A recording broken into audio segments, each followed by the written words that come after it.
তুমি কি জানো 5:30 বেজে গেছে? আমি দোকানে যাব না 6টায়, জানো? তাহলে তাড়াতাড়ি খেয়ে নাও, মাম্মা খাইয়ে দিই। খেতে ভালো লাগে না? ভালো লাগে না খেতে?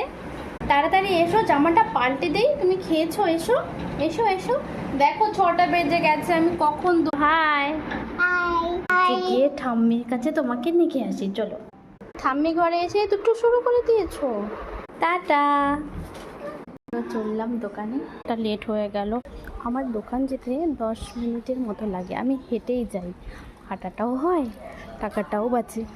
খুব একটা রিক্সায় উঠতে আমি পছন্দ করি না, আমার মনে হয় হাঁটাটাই বেস্ট। আমাদের 2 নম্বরে চরকডাঙ্গা মন্দির, এই যে অলংকার, এটাই আমার দোকানটা খুলে নিই। এই যে আমার দোকান। এবার চলো ছাড় দিই। এই যে আমার ছোট্ট গণেশ লক্ষ্মী। এবার চলো সন্ধ্যাবাতিটা দিয়ে নিই। টাটা।